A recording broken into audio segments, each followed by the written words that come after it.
abalungi be basinga obungi ababi.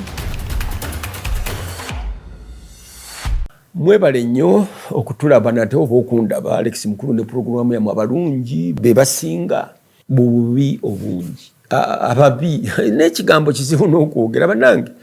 Omuntu omubi yaliwa ekyo nakyo kirya. Bwe ŋŋamba nti abalungi be baani n'ababi be baani?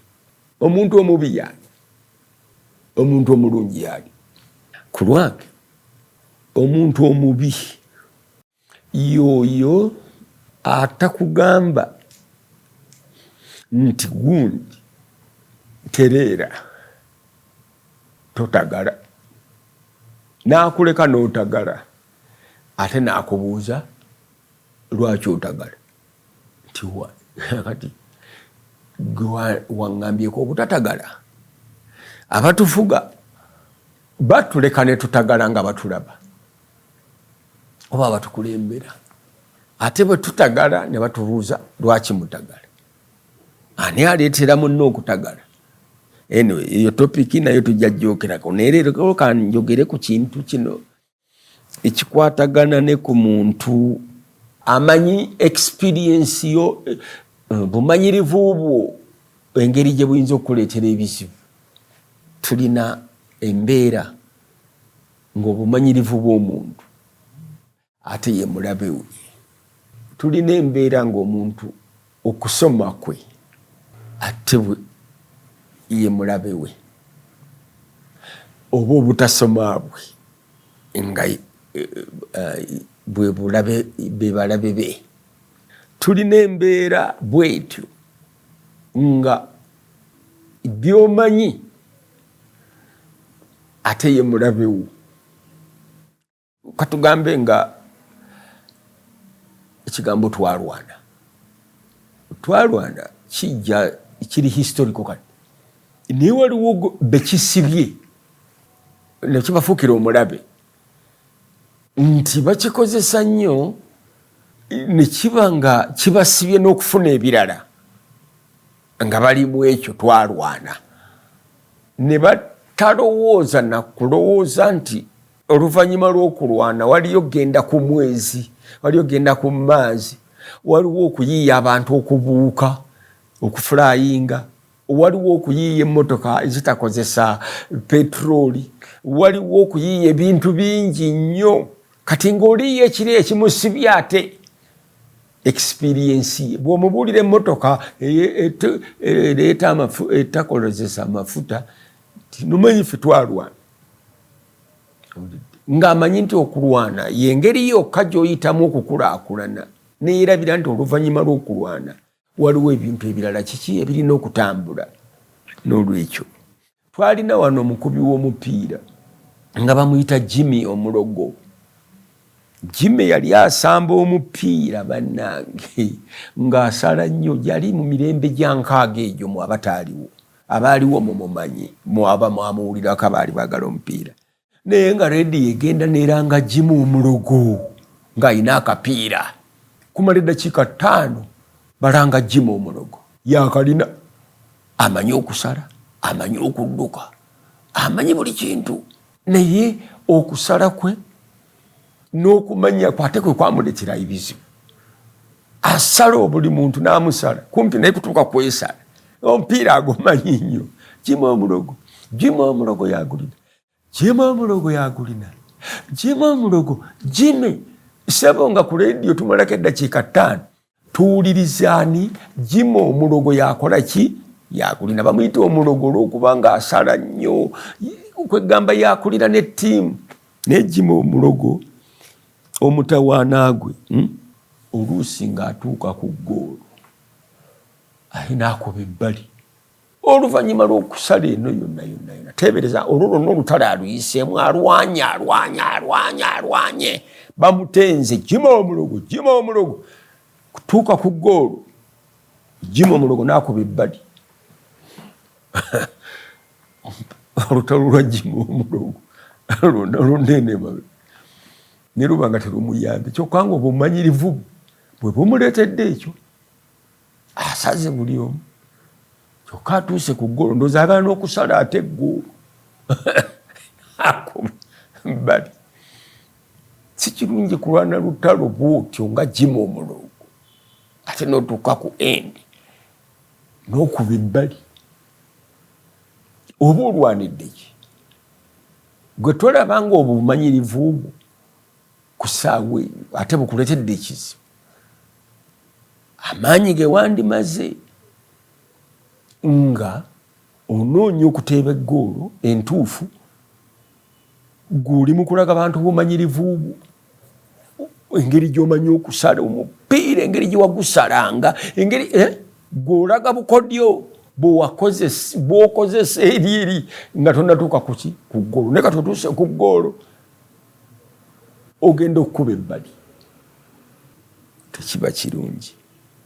Jimmy Omulongo oyo alinga Museveni olwaleero naye Museveni yakola kino Museveni yasalaga Museveni yasimula pena Museveni yakola yes alwanye nnyo Jimmy Omulongo asaze buli muntu naye kati atuuse ku ggoolo 2026 agenda kuba bbali agenda kuteeba kubanga ggoolo kipa kati amutunuulidde ate oluusi omuteebi namba 9 batya nnyo ggoolo kipa ane ggoolo kipa azimba bw'ati n'akutiisatiisa neyeewaga era omuteebi ati amutyaga nti muyitawa era kyova olaba bagenda okukuba penalty basiriikirira mu bwe bati n'akonsentrate nga naga nti omusajja muteeba nti ono 2026 tugenda okulaba Jimmy Omulongo oba akuba bbali oba ateeba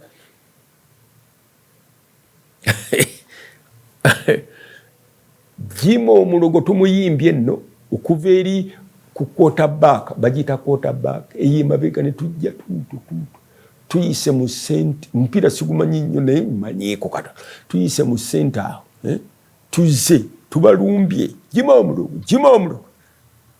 Omulongo agulina Jimmy Omulongo ayingidde egundi y'abali penalty box oba bagiyita batya eyo agiyingidde Jimmy Omulongo bali mwegendereze 2026 Jimmy Omulongo tukobe ebbali yenna agolo kipa ali ati akutunuuliraga nti oyitawa ensonga eyo tuleme okubeera ba Jimmy Omulongo mu kiseera kino mu parliament abo abagamba parliament mazeeyo emyaka 15 mwefudde ba Jimmy Omulongo ogenda okuva mu parliament nga tolina kyokoze okubya ebbali naye ng'obadde emyaka 15 ne bwe giba 5 weefuuliddeyo Jimmy Omulongo. Jimmy Omulongo yalina akapiira. Jimmy Omulongo kati yayogera baseggona simanyi baani abo mu kwogera bibe boogera bulungi nnyo Jimmy Omulongo naye mulinde bwe baliva mu parliament oba mu 2026 mu babuuzi oba mulabe bateeba banaakuba bbali golokipa anaagukwata. Tuleme okwefuula ba Jimmy Omulongo. Buli omu alina olutalo lwe lwalwana naye bwe tumala entalo ezo zonna ziteekwa kuba wansi wa ggwanga lyaffe nga bwe tuteeba goolu ejja okulicogonizingibwa buli lifuri mu nsi yonna nti eyo goolo ddala Uganda egiteebi industrially economically oba culturally. Owulidde ne tuteeba goolo nga kati Amerika bwe yagenda ku mwezi ekiseera kye yagendamu mu 69 yali goolo yakabyeyo baateeba ffe twateebye eki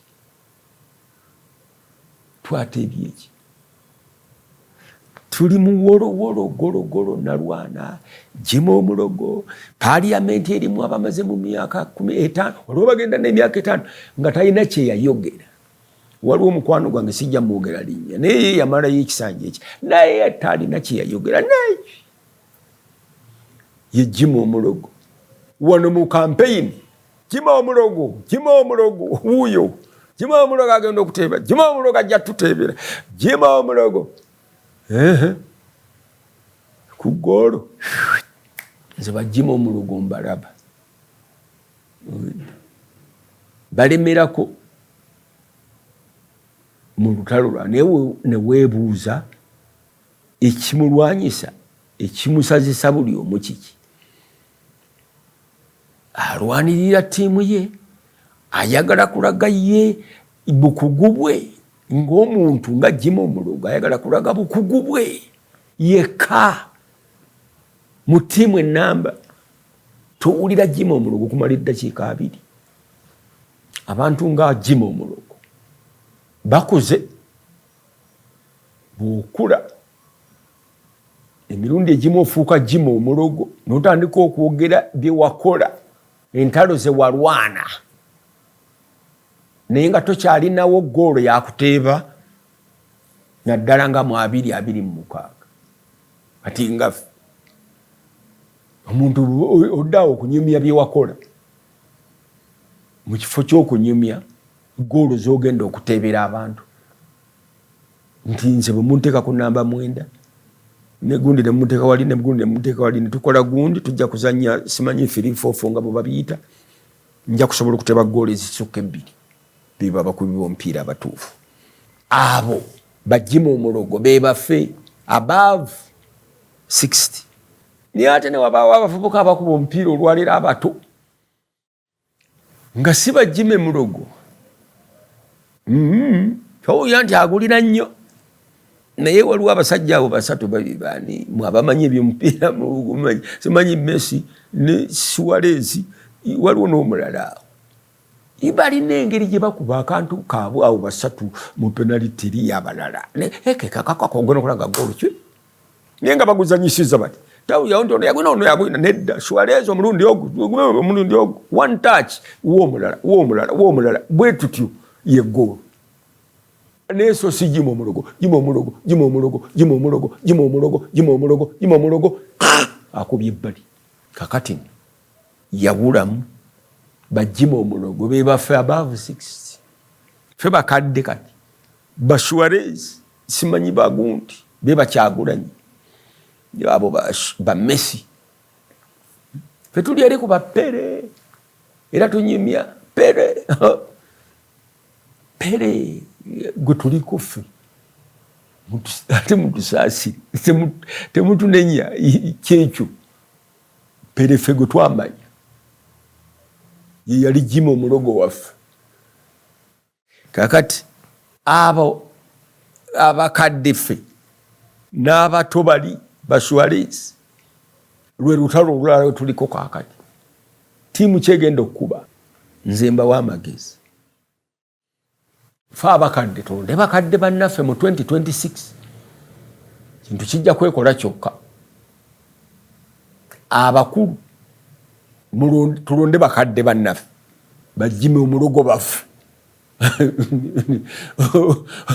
bakuba bali oba tebakuba tewali mutawaana abavubuka mulonde bavubuka bannamu abato mulonde bato bannamu abakadde mulonde bakadde bannamu ekintu kijja kwebalansinga kiki kyokka lwaki kiri bibiriko ate Yesu yagamba yayogerera wasikola ensobi amanyi nti annyo okuyingira mu Bayibuli lwendi bagamba nti njiyingiddemu ngenda kuba neetegese bulungi abafu baziike baki bafu bannaabo muleke mu kalulu kano abafu balonde bafu bannaabo abafu be baliwa beba batategeera lwaki balonda kitole kya sabbuuni kimumala okulonda giraasi ya waragi emumala okuwa akalulu oba omwana wa gundi bw'okozesa mwana waani waffe twagala ki kubba bantu ani anaatuyamba ebyo byonna abafu mubaleke balonde bafu bannaabwe abato mulonde bato bannamwe.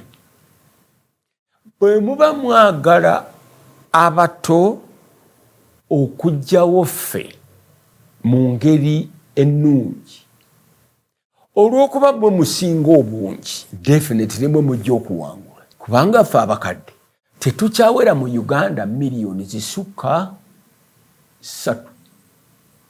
Nedda. Kabe kasinga 2. Ekintu equation ejja kwekola yokka. Singa abato mulonda bato bannammwe, kuba kye mwagala era mwagala kufuga oba kubeerawo, nammwe mubeeko bye mwekolera nga na bano abaliwo bwe baakola. Si kyekyo byeffe temumala budde. Ate njagala Museveni, ate njagala Mao, ate njagala Kigundi. Mulabe emyaka gyokka pye above 60 mumuveeko. Below 60 mugende naye. Abato ngamba kinti abato mulonde bato bannammwe. Bwe musinga obungi, bwe muba mwagala okuwangula, bwe munazaamu Alex mukulu ow'enkaaka ow'ensanvu ofudde, ojja kuba ogabanyiza ekintu. Mulonde bulungi. Muleke ffe abakadde tulonde abakadde bannaffe, tetujja kulonda basukka 2,000. N'ekirala abakadde tebalonda, babeerako eri mukono bali mu mbuzi zaabwe. Nate munatutunuulira ani anaava eri omukadde okujja okwesimba kati nze nsobola okudduka kati n'abaana banno emisinde sisobola. Banakuba tiya gaasi naddawo, bananninya okugulu ne bakumenya n'ayunga, kale ntyayo nebbo basobola okudduka. Kintu kyangu nnyo nze ndaba akalulu abato baakawangudde dda. Lwaki? Be basinga obungi bwe baneeronda, ate ffe abakadde tunaddawo era tulina genda batuwangudde. Kati abafu balonde bafu bannaabwe, abato balonde bato bannaabwe, abakadde balonde bakadde bannaabwe. Onambuulira nze ku lwange, olw'okubanga abato be basinga obungi, nze ndaba bwe babaamu amagezi ne beeronda baawangudde dda 2026. Ffe abakulu tuli ku jima omulogo. Naffe tujja kweronda, tujja kulonda bakulu bannaffe. Jima omulogo ndoza kubanga ne booti oba ne baani oba bobuwa betujja okulonda naffe abamu bagenzi. Ziryoke zidde okunywa ng'enjogera ennaku zino zaabike. Nze mbawadde amagezi geego agange si mangi nnyo naye malala. Abantu abamu bagenda ne bagamba nti amagezi, olina amagezi. Nedda, buli omu alina amagezi. Waliwo alina amagezi amalungi, omulala alina amagezi mabi, omulala alina amagezi amatuufu. Waliwo n'abeera n'amagezi amalala. Waliwo alina amagezi amangi n'amatono. Waliwo n'amagezi amalala okusinziira ku biriwo, ng'omuntu abirinako magezi malala naye tekitegeeza nti alina amagezi. Ewulidde?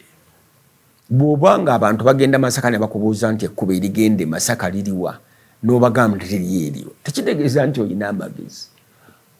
Nedda. Ku ssaawa eyo olina amagezi amalala agatali gaabali abali mu motoka abakubuuza nti Masaka tukwate ekkubo ki. Therefore, si kuba na magezi mangi, wabula amagezi amalala ku nsonga eyo eba erikola ki eriwo. Emirundi egisinga amagezi amalala ago gava ku experience yo ne gy'obadde ne gy'oyise, ebyakugwako, enzikirizayo n'ebyoyagala byonna byonna byonna, n'osobola okureflectinga oba to perceive n'okuinterpretinga ebyo byolaba mu maaso go, n'okozesa amagezi amalungi amabi oba amalala okusobola obyaŋŋanga. Naye nze bwe mbalamu, bwe mutugamba nti abato mmwe musinga obungi, so what is the problem? Just go in, mweronde, mulonde bannammwe, bavubuka bannammwe out. Naye naffe tujja kulonda bakadde bannaffe, naye muba abalabyeko, mwabalabye eri aba Cameroon Cameroon simanye eyo eri Libya mwabalabye abasajja bonna teri afuga ggwanga liri oba jaji bikibona oba amajje bonna basuka emyaka 7 kakati ye Jimo Mulogo waabwe bamutwalidde ku migo bwe bati agende okulondebwa okitegeera nga bamukutte sina migo wabadde wabamukutte abaagala omusikira nga bwe nayogera mu programu eri ti abaagala okusikira mu 7 be bamutabula so saaba muwa amagezi abaagala omusikira be bamutabula ye kennyini nga yeebasaga nti mpaani nkola ntya wano ate nabo ne babanga ddala weebali naye bayita nti owayinza ondowoozaako oti twagala nnyo okwogera ebintu bino mu bantu abasobola okubituusa eri abantu bekikwatako naye wano mu Uganda nze nga bwe mmanyi teri muntu ali awo nti gwe kikwatako buli omu wankoko asikaza wuwe so ekyo tulina okivaamu goolo gye tulina okuteeba yeeyo gye mbagamba tunaatuuka ddi ku seeryo nga twagalana tulwanyise corruption by love owulira ng'ekyobusiru naye teri agenda kulwanyisa teri tteeka ligenda kulwanyisa corruption nabawaako example wano mu America yaŋŋamba nga ntadde mu passport yange $10 omwana era munna Uganda yaŋŋamba nali nvuga speed nyingi ne bankwata kakati nenziteekamu mu America yaŋŋamba this is America my dear we don't do that nanziriza passport yange nagamba get out of here kati alina okwagala kw'eggwanga lye ovudde eno ogenze mu America oyagala okwonoona ate bali olw'empisa zo embi ezeeno naswala era ekintu ekyo kyanjigiriza naye nga nti tulina okufuna characters entuufu ba character kyeki mu ggwanga tulina actually citizen nze ku lwange citizen nyinza okukiwolereza mu ngeri zange nenkifuula nga character citizen yani obweggwanga citizen abanga alongoosebwa bulungi nnyo mu byobufuzi bw'eggwanga eryo gye liraga gye livudde ng'ate ali mu mateeka agasanyusa abantu bonna baalimu citizen twetaaga citizens naye toyinza kuba citizen nga tolina character yaki y'amaanyi character yekolwaki enzikiriza enfugwa n'enfuga n'ebyobuwangwa byo oba ennono bintu ebyo kale nno ebyo byonna singa bibeera nga birina wetubyogerera obumu nga tuli wamu naye wano ekyatta abantu tewali gwe bakkiriza kuba bumu oba kusobola kwegatta ne mwogera ng'ekitole bwe muneekuŋŋaanya ng'ekitole nti mmwe mulina kye muteesa baba nga babaabya naye singa abaawo ebintu bino we byogererwa mu ngeri etali kukuba kampeyini wabula ey'okuwaanyisiganya ebirowoozo waliwo omuwandiisi omu shefa yakola Library Centers shefa mukristaayo abamanyi mumumanyi ne mutabani we Dr. Shefa kati akyaliwo naye oliye yafa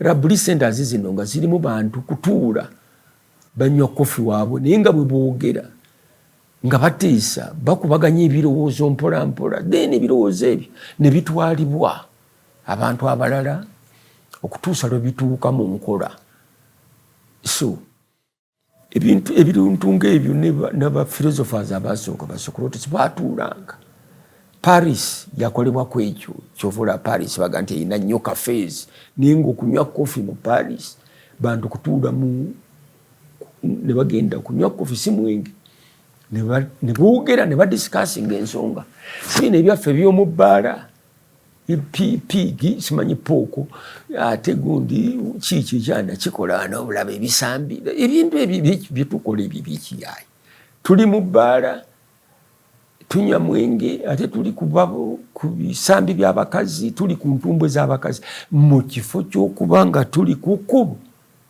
erijjo tutebesa ggoolo etutuusa ku pulatifomu eri we tusobola okuwakanira n'ensi yonna. Tulina okubaako kye tukola ng'eggwanga kati nga gino emidaali egiwangulwa abaddusi kituufu ebintu ng'ebyo bwe byeyongera obungi ne tukola tulina okubaako ng'eggwanga kye tuyiiya nga kyakabi kwegamba ensi etandika otubalamu amagezi ne Afirika yonna okwegatta tekijja tumala. Twasibwa enkola y'abazungu nga bazze wano ne tufuuka basibe prisoners ku baddu baatutwalira ddala ng'abantu nga tuli basibe ne bakwata abantu ne babafuula abaddu ne babatwala. Eryo lyali kkomera ne tudda mu kkomera eddala erya political structures zaabwe ne education yaabwe tuyiga byabwe tuyibiiga mu luzungu twogera luzungu twambalangabo ne tuva mu political structures ezo ekkomera eryo ne tuyingira ekkomera ate eryabo abazungu be baaleka nga be batufuga be tuyita ba dictators olwaleero ne tuyingira ekkomera lyaki lyaba dictators. Afirika yonna nefugwa ba dictators. Kati bazzukulu baabo ba dictators abaasooka bowulira nga baana ba Paulo Kagame abaana ba President Museveni abaana ba Kyagulanyi bwe bityo ate nabeera kati bayingira amagye bwe tuva mu kkomera eryo ate kati batuyingiza eddala erya tekinologi waabwe ate lino obusibe bwe tuliko mu tekinologi ate bwo businga eluzira maximum simanyi prison whatever kubanga abaana abaffe tebakyalowooza kati n'ekintu n'eki buli kimu bakirabira wano kibali kungulu tekiri wano eryo ekkomera lye tuyingiddemu